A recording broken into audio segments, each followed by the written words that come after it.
Dito sa Papa Dudut Stories, ikaw ay hindi nag-iisa.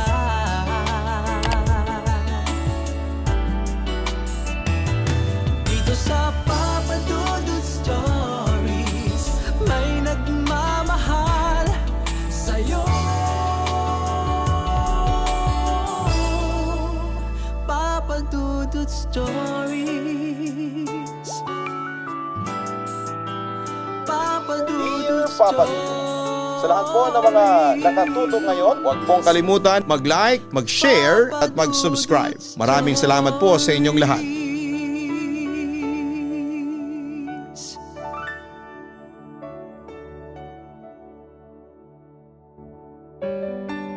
Cheating ay isang salita ngunit malaki ang epekto sa isang relasyon. Marami na ang nasirang pag-iibigan dahil sa katagang nabanggit. Ngunit paano kung sa tingin mo ay hindi naman panloloko ang ginawa mo? May babalik pa kaya ang relasyon na inyong nabuo? Magandang gabi po sa inyong lahat mga ka-online. Pakinggan natin ang kwento ng ating letter sender ngayong gabi. Dear Papa Dudut, magandang gabi sa inyong lahat. Ako nga pala si Paul, 28 years old, single at parang wala na yatang balak na pumasok pa sa isang relasyon. Hindi naman dahil sa ayaw ko nang magmahal, kundi dahil sa natatakot ako. Natatakot ako na baka maulit ang pangyayari na nagdulot sa akin ng labis na sakit at paghihinagpis. Papa Dudut, marami ang nagsasabi na may itsura akong lalaki. Maganda ang katawan, matangkad at maganda ang balat dahil talagang alaga ako ni mama. Tatlo po kaming magkakapatid, puro lalaki at ako ang middle child. Lumaki ako sa masasabi kong pamilya na may kakayanang mabili ang anumang mga gustuhin. Si Papa po ay isang manager at si Mama naman ay isang public school teacher. Lagi kaming pinapangaralan ni Papa na kung magmamahal kami ng babae ay mahalin namin ito ng buo at huwag na huwag sasaktan. Kagaya ng pagmamahal na inalay niya kay Mama. Hanga ako kay Papa noon, magpahanggang ngayon Papa Dudut. Dahil kahit na sobrang tagal na nilang nagsasama ni Mama, ay kitang-kita ko pa rin kung gaano niya ito kamahal. Iniisip ko pa noon na sana'y kapag nagmahal ako ay kagaya ni Mama ang babaeng magugustuhan ko. At hindi nga ako binigo ng tadhana, umibig ako sa isang babaeng minahal ko ng sobra. Second year college nang maramdaman ko ang aking unang pag-ibig, Papa Dudut. Naramdaman ko yon kay Jen na isang irregular student. Kaklase ko siya sa isang subject at nang makita ko siya ay masasabi ko talagang tinamaan ako ng pana ni Cupido.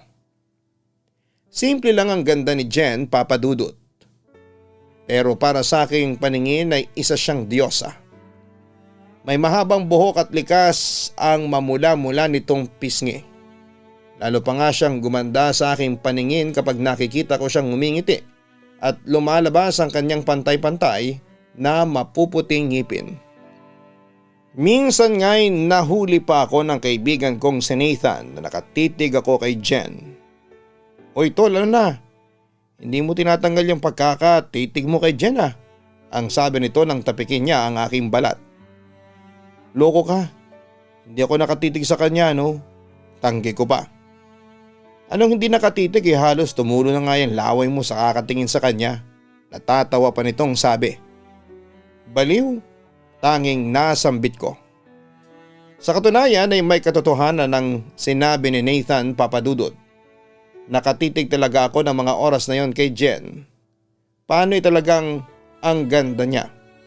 Nagpatuloy ang paghanga ko kay Jen at habang tumatagal ay mas lumalalim pa ang pagtingin ko sa kanya. Hanggang isang araw ay naging magpartner kami sa isang group activity. Kaya naman nagkaroon ako ng pagkakataong malapitan at makausap siya. Paul nga pala, pagkapakilala ko sabay lahat ng aking kamay para makipag-shake hands dito. Jen, Tugon naman niya sabay tanggap sa aking pakikipagkamay. Halos lumabas ang puso ko sa aking dibdib ng mga oras na yon, Papa Dudut.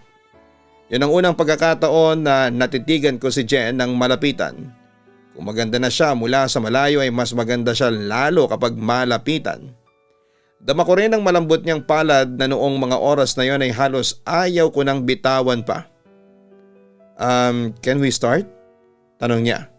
Habang ako naman ay napatangang nakatitig sa kanya, Papa Dudut. Yes, sagot ko. Nang bigla itinuro niya ang kamay kong nakahawak pa rin sa kanya.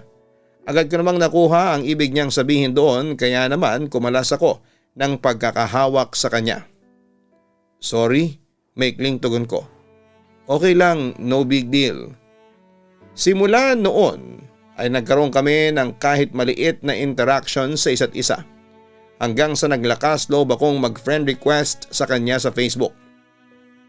Kinakabahan pa nga ako ng isiping baka hindi niya tanggapin ang friend request ko na yon. Kaya naman para mabaling ang atensyon ko sa ibang bagay at hindi na isipin pa yon ay naglalaro na lamang ako ng computer games. Nasa kalagitnaan ako ng paglalaro nang bigla kong narinig na tumunog ang aking cellphone at isang notification ang aking natanggap.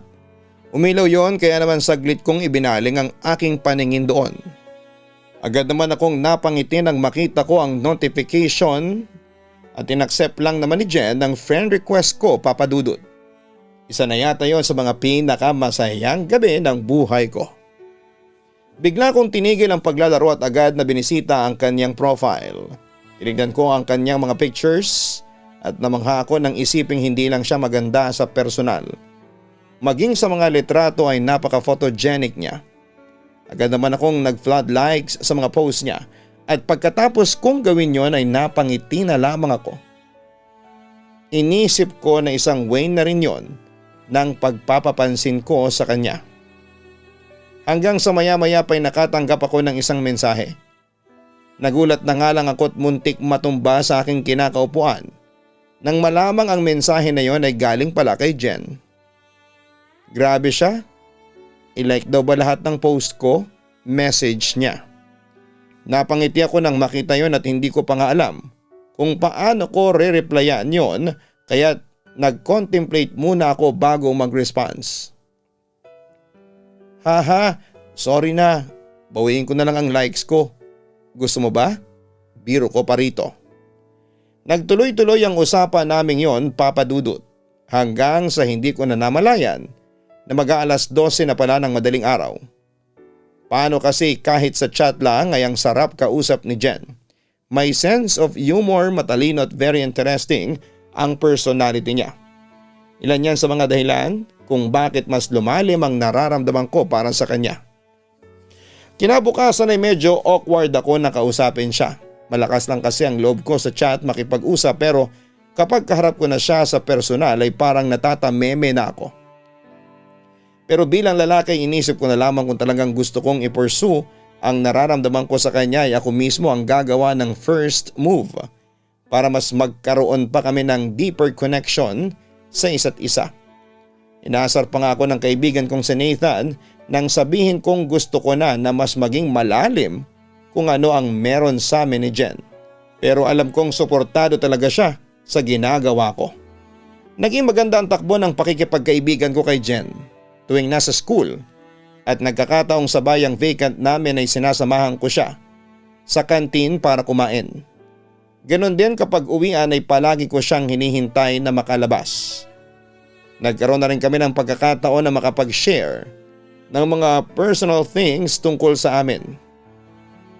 Katulad ng birthdays, favorite artist, random things about us at marami pang iba. Hanggang sa isang gabi ay naisipan ko na yayain siyang makipag-date sa akin. Sa mga panahong ito ay masasabi kong MU na kami, Papa Dudut, o may mutual understanding na namamagitan sa aming dalawa. Habang nakahiga sa kama ay iniisip ko kung paano ko siya yayayain at saan ang best place para sa aming magiging first date. Naisip ko lang noon na kunwari ay magsisimba kami at pagkatapos ay ipapasyal ko siya sa isang parke. Kaya naman nang minsang sabay kaming mag-lunch sa eskwelahan ay naglakas loob na akong sabihin sa kanya ang plano ko na pagyaya sa kanya. Jen, tumikim ako bago ituloy ang aking sasabihin. Yes, tugon niya habang kumakain ng carbonarang in-order niya. Lumunok ako ng laway at siniguradong hindi ako mapipiyok sa aking sasabihin. Ewan ko ba, Papa Dudut? Close naman kami noon pero parang nahihiya pa rin ako sa kanya. Gusto ko sana kitang yayain sa Sunday. Free ka ba? Pinunasan niya ang kanyang bibig ng tissue bago sumagot sa tanong kong yon. Sunday? Wait, check ko schedule ko. Pagkasabi niya noon ay may tiningnan siya sa kanyang cellphone at pagkatapos ay ipinaling niyang muli ang kanyang tingin sa akin at saka muling nagsalita. Free naman ako. Bakit? Yayayain sana kitang magsimba and then mamasyal. Lakas loob kong sabi. Pwede naman. Magiliw na, sabi niya. Talaga? Gulat kong tanong. Iniisip ko kasi na baka mamaya ay hindi siya pumayag. Oo naman, sambit pa niya. Thank you. Tanging naitugong ko na lamang sa kanya, Papa Dudut. Nang sumapit ang linggo ay sinundo ko siya sa kanilang bahay. Medyo naligaw-ligaw pa nga ako ng daan dahil yun ang unang beses na makapunta ako sa bahay nila. Mabuti na lamang at mabait ang mga taong nakakasalubong at napagtanungan ko, kaya natuntun ko ang bahay nila. Papa Dudut, yun din ang unang beses na mag-meet kami ng mga parents niya. Medyo nahiya pa nga ako pero naging okay naman ang first meeting ko sa kanila dahil mababait sila. Sabi pa nga ng mama ni Jen ay nagkikwento niya ang tungkol sa akin sa kanya, kaya naman lubos daw silang nagtitiwala sa akin. Naiingatan ko ang anak nila. Natuwa ako ng sobra nang marinig na pinagkakatiwalaan nila ako gayong yun ang unang beses na nakilala nila ako. Makakaasa po kayong iuuwi ko ng ligtas si Jen. May galang na saad ko. Siguraduhin mo lang, iho, dahil kung hindi ay hahanapin ko talaga ang bahay ninyo. Biro pa ng papa niya, Papa Dudut. Si Papa talaga, oh. Sige na po't, mauna na kami. Matapos noon ay bumeso si Jen at nagmano naman ako sa mga magulang niya bago ko paandarin ang dala kong motor palayo. Gaya nga ng napagplanuhan ay una kaming pumunta sa simbahan. At bago pa matapos ang misa ay ipinagdasal ko na sana ay maging maganda ang kalalabasan ng pagtatapat ko ng nararamdaman sa kanya sa araw na yon. Agad ko naman siyang iginala sa parke matapos noon at doon na rin kami kumain. Nakakatuwa nga, Papa Dudut, dahil never kong nakitaan ng kaartihan si Jen sa katawan at go siya sa lahat ng bagay at hindi siya killjoy. Kaya naman mas lalong nahuhulog ang loob ko sa kanya. Alas 7 na ng gabi ngunit marami pa ring tao sa park dahil na rin sa mga nakatayong food stall doon na dinarayo rin ng karamihan. Busog na ako, sabi pa ni Jen sabay himas ng kanyang tiyan. Kapag tumaba talaga ako, kasalanan mo, wika niya pa na natatawa. Kahit tumaba ka pa, sexy ka pa rin sa paningin ko, hirit ko naman dito. Asus bolero, tiyan kayong magagaling na mga lalaki. Ang mambola, saad niya sabay hampas ng marahan sa braso ko. Maupo kaya muna tayo para magpahinga. Mukhang pagod ka na rin eh. Yaya ko dahil iniisip kong baka nangangalay na ang kanyang paa sa kakalakad. Ay naku, mabuti pa nga. Sakto naman na noong yayain ko siya ay may isang bench na bakante kung saan kasya ang 2 tao, kaya naman agad na kaming umupo doon. Ay nako, ang saya ng araw na to. Sabi niya pa sabay sandal sa upuan at saka tumingala sa kalangitan. Pagkatapos ay nagpakawala pa siya ng isang malalim na buntong hininga. Buti naman at nasiyahan ka, wika ko sabay ngiti. Nakakapagod pero super saya, sambit pa niya. Sa mga sandaling yon ay tumatakbo na sa isipan ko ang pagtatapat ko ng nararamdaman sa kanya at ng panliligaw na gagawin ko. Ngunit bago yon ay muli akong nagdasal sa aking isipan na sana ay payagan niya akong manligaw sa kanya. Jen, mahinang sabi ko. Agad naman siyang tumingin sa akin nang marinig niya Papa Dudut. Bakit? May gusto lang sana akong sabihin sa iyo, sagot ko. Sa pagkakataong yon ay bumabango na ang kaba sa aking dibdib dahil natatakot ako sa maaaring maging resulta sa kung ano ang sasabihin ko sa kanya. Ano yun? Tanong pa niya. Ano kasi, gusto kita. Kung papayag ka sana maaari ba akong manligaw? Papadudod sa mga sandaling yon ay para bang tumigil ang oras. Ang tanging naririnig ko lamang ay ang malakas na dagungdong ng puso kong mabilis pa rin ang pagtibok dahil sa kabang nararamdaman. Dama ko rin ang pamumuo ng butil-butil na pawi sa aking noo at kulang na lang ay manginig ang aking kamay. Ha? Tanong niya. Nang marinig ko yun ay medyo napanghinaan ako ng loob. Marami ang tumatakbo sa isipan ko. Baka hindi siya pumayag sa panliligaw na gagawin ko. Baka wala talaga siyang gusto sa akin at tinatrato niya lamang ako bilang isang matalik na kaibigan. Na baka mamaya ay mabait lang talaga siya kaya pumayag siyang sumama sa akin na magsimba at mamasyal sa park ng araw na yon. Ha? Ano ba itong ginagawa mo? Hindi pa ba ito panliligaw? Hinahatid mo ko pa uwi. Lagi tayong magkasabay kumain sa kantin kapag sabay ang vacant natin. Hindi pa pala panliligaw sa iyo yun? Muli niyang sambit. Para akong maiiyak nun, Papa Dudut. Hindi ako makapaniwala sa mga sinabi niya. Tanging ibig sabihin lang kasi noon ay para sa kanya ay panliligaw ng mga simpleng bagay na ginagawa ko kung saan ay ipinapakita ko na gusto ko siya. I mean, wala naman akong sinabi na formal o opisyal na nanliligaw ako. Pero kung para sa iyo ay panliligaw ng ginagawa ko, pwede ko ba itong ipagpatuloy? Tanong ko. Agad naman siyang ngumiti at hinawakan ang pisngi ko. Alam mo Paul, hindi ako basta-basta sumasama sa isang lalaki. Lalo na kung hindi palagay ang loob ko. Sa totoo lang gusto rin kita. Ang gaan kasi ng loob ko sa iyo. At kung sasagutin ko naman ang tanong mo, oo, pwedeng-pwede kang manligaw sa akin. 100%. So pwede ko bang i-consider to as our first date bilang nagliligawan? Tanong ko. Pwede na rin, nakangiting sagot pa niya.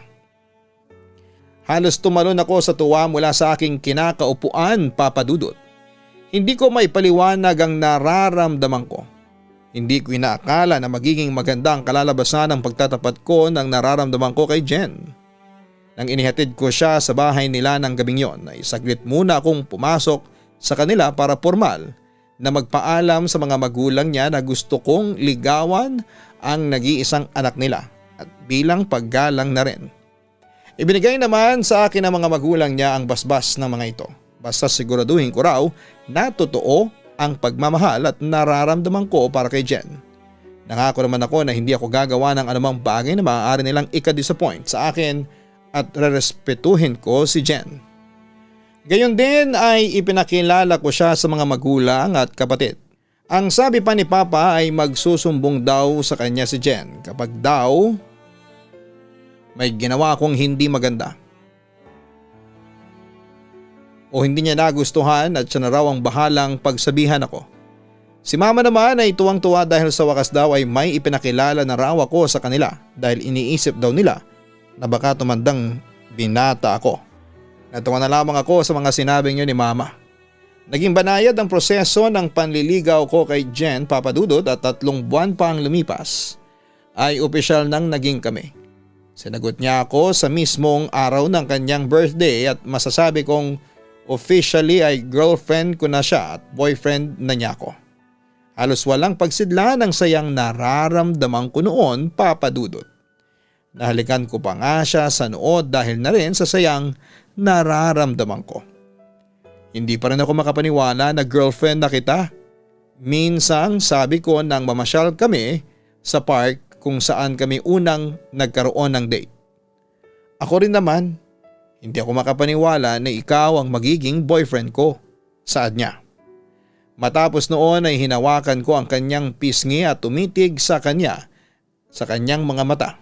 Ganon din ang ginawa niya sabay ngiti. Grabe ang ganda mo.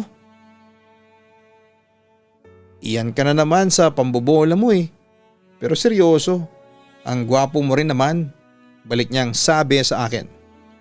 I love you babe. Makabuluhang sabi ko. I love you too. Agad ko siyang hinalikan noon sa labi at pinaunlakan niya naman yon, Papa Dudut. Papa Dudut, masasabi ko talaga na sobrang swerte ko kay Jen dahil hindi lang siya maganda, matalino at mabait pa. Na mga panahon ngang iyon ay hindi ako makapaniwala na kami na dahil naalala ko pa na dati ay pinagmamasdan ko lang siya habang nakaupo ako sa dulong row ng classroom at nasa unahan naman siya. Naging masaya ang aming pag-ibigan pero ipokrito naman ako kung sasabihin kong hindi kami dumadaan sa hindi pagkakaintindihan. Actually ay may ilang beses din na nagkatampuhan kami and worse ay nag-away pero lagi naming sinasabi na walang pupuntahan ang pagtatalo namin kung parehas kaming magpapataasan ng pride. Kaya naman sa bawat pagtatampuhan at away na namamagitan sa amin ay lagi kaming nagkakapatawaran sa isa't isa nang sa gayon ay hindi ito tumagal pa. Ang definisyon ko sa relasyon namin noon ay perpekto. Not until isang babae ang pumasok sa buhay ko. Ipinakilala sa akin ni Nathan si Eunice. Maganda po si Eunice, Papa Dudut. Sa totoo lang ay artistahin ang datingan niya at sobrang banidosa. Malinis sa katawan, maputi, sexy, name it all. Lahat ng magandang traits pagdating sa physical appearance ay nasa kanya na. Sabi ni Nathan ay may gusto raw sa akin si Eunice. Nakumpirma ko lang ito nang siya mismo ang nagsabi sa akin na gusto niya ako. In all honesty, natuwa ako, Papa Dudut. Sino ba namang hindi mapaflattered ng isang magandang babaeng katulad ni Eunice ay magkakagusto sa akin. Gayunman ay sinabi ko sa kanya na may girlfriend na ako at mahal na mahal ko si Jen, Papa Dudut. Don't worry. Umamin lang ako pero wala naman akong balak na manghimasok at manira sa relasyon ng iba. Yun ang mga katagang sinabi ni Eunice sa akin, Papa Dudut. Actually, hindi rin naman sumagi sa isipan ko na magagawa kong lokohin si Jen. Not until one thing happened. Nagkayayaan kami noon na magtotropa na lumabas at uminom para mag-celebrate dahil sa wakas ay malapit na kaming graduate. Niyaya ko noon si Jen dahil ayaw ko sanang lumabas na hindi siya kasama. Nagkataon lang na meron silang sariling gala ng circle of friends niya dahil matagal na rin nilang naiplano ang lakad na yon. Sigurado kang ayaw mong sumama, babe? Tanong ko pa. Sorry babe, I can't make it. Alam mo naman na matagal na rin pinano tong lakad na to, di ba? Tila nagpapakute pang sabi niya. Okay, basta wag mo akong ipagpapalit ha, sabi ko pa sa kanya. You're the only one, babe. Sabit pa ni Jen sabay halik sa aking labi. Ikaw lang din ang mamahalin ko, babe. Balik kong sabi sa kanya. Ngunit isang pangyayari ang hindi ko inaasahan, Papa Dudut. Sobra akong nalasing sa bar ng gabing yon at ganoon din ang kaibigan kong si Nathan. Kasama namin ang girlfriend niyang si Ivy. Kabilang pa sa kasama namin si Eunice at ang iba pa niyang tropa na noong ko lang din nakilala. Dahil sa labis na kalasingan ay hindi ko nakontrol ang sarili ko sa mga nangyari. Kagaya ko ay nalasing din si Nathan ngunit hindi ang girlfriend niyang si Ivy. Kaya naman naihatid pa siya nito pauwi gamit ang sasakyan ng kaibigan ko. Nagkataon na dala ni Eunice ang kanyang sasakyan kaya naman sa kagustuhang umuwi dahil sa labis na hilo at pagkalasing ay nagawa ko na lang makisabay sa kanya. Sa sasakyan pa lamang ay hindi ko na kinakaya ang espiritu ng alak. Tanghali na nang magising ako dahil sa sipa ng alak at nagulat pa ako kasi hindi ako pamilyar sa lugar na kung saan ako naroon ng mga oras na yon.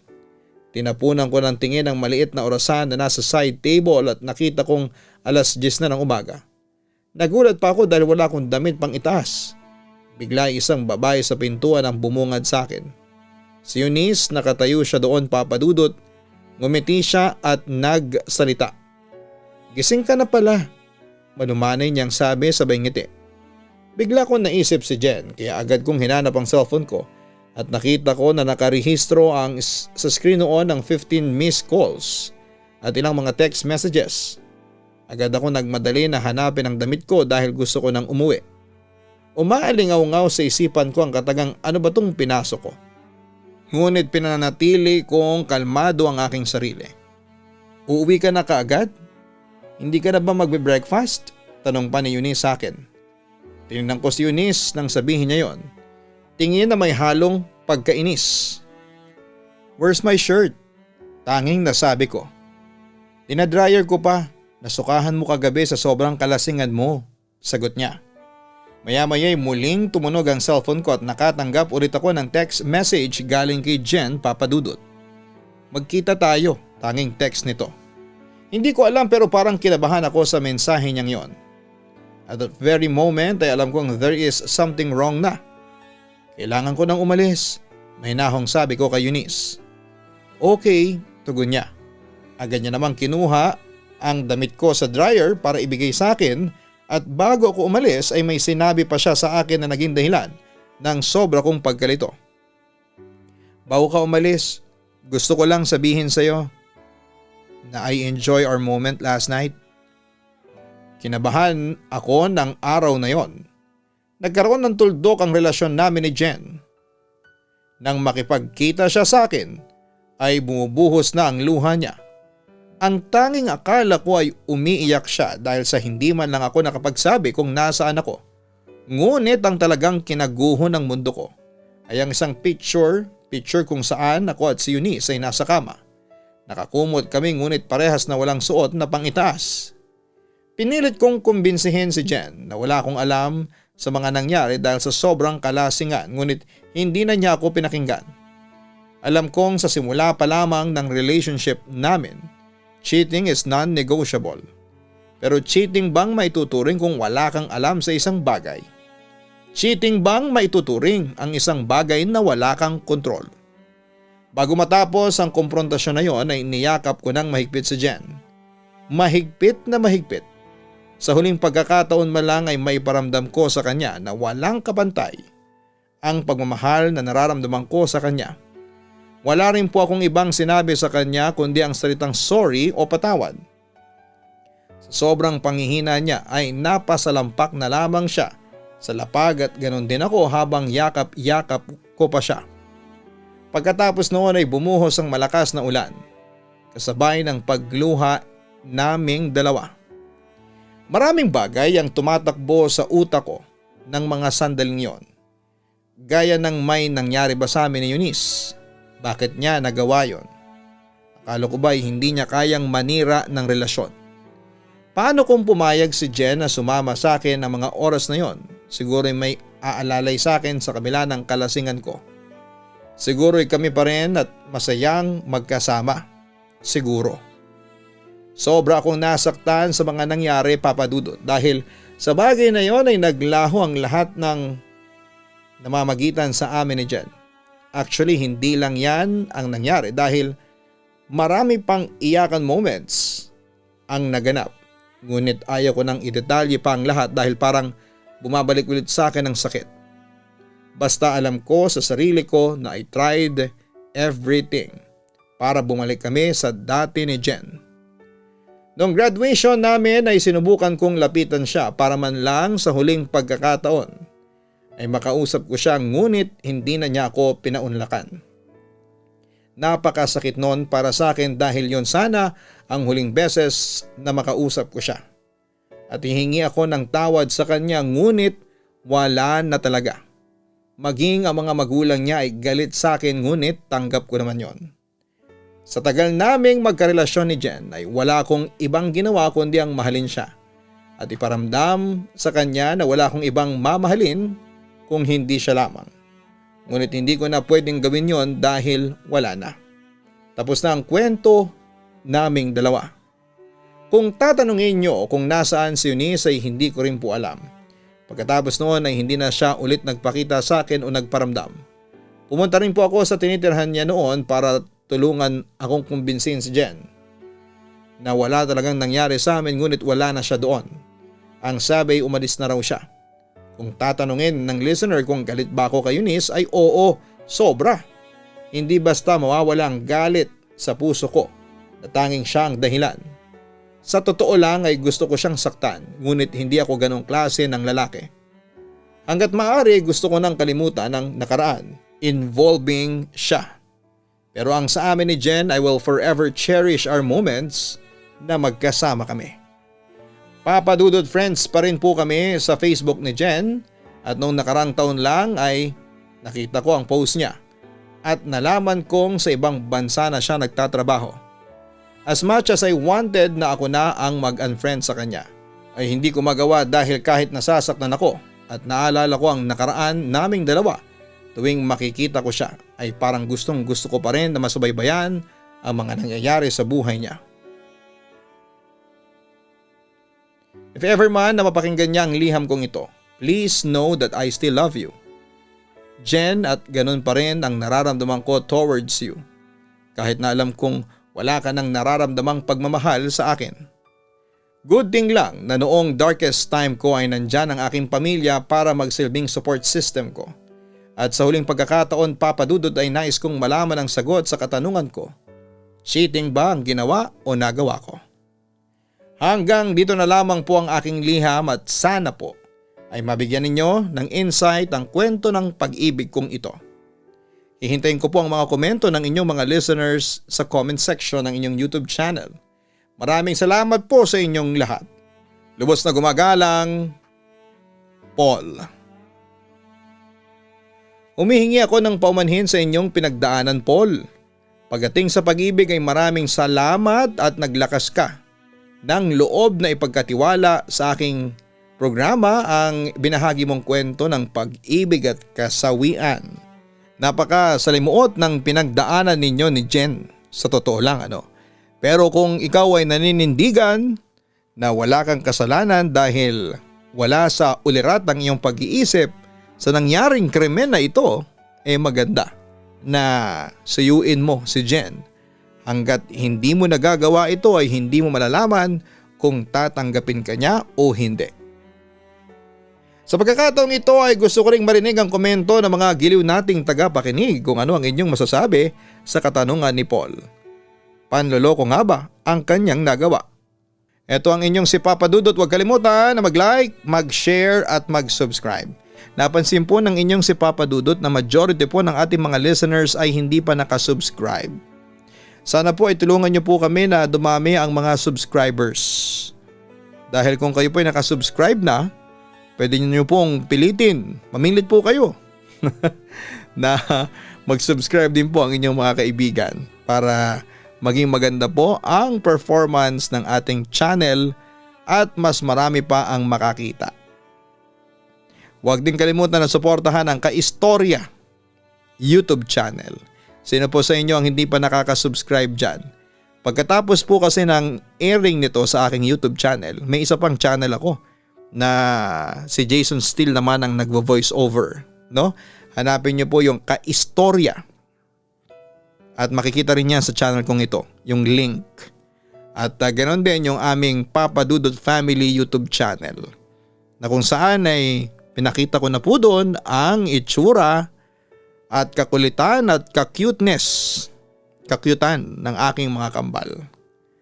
Hanggang sa muli, maraming salamat po sa inyong lahat.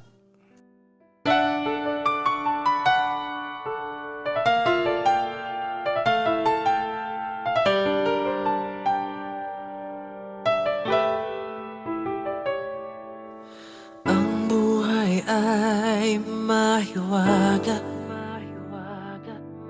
laging may lungkot at saya. Sa Papa Dudut Stories, laging may karamay ka.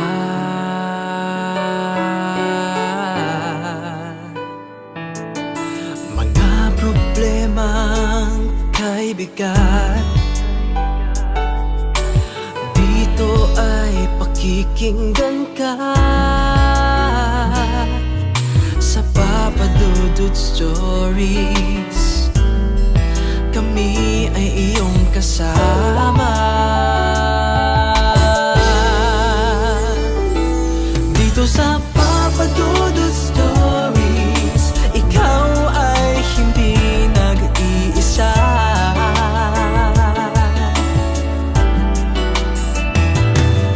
Sa Papa Dudut Stories, may nagmamahal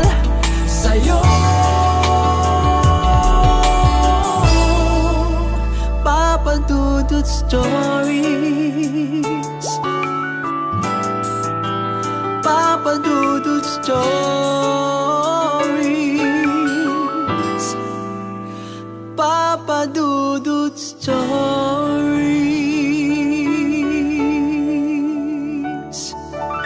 Hello mga ka-online, ako po ang inyong si Papa Dudut. Huwag kalimutan na mag-like, mag-share at mag-subscribe. Pindutin ang notification bell para mas maraming video ang mapanood ninyo. Maraming salamat po sa inyong walang sawang pagtitiwala.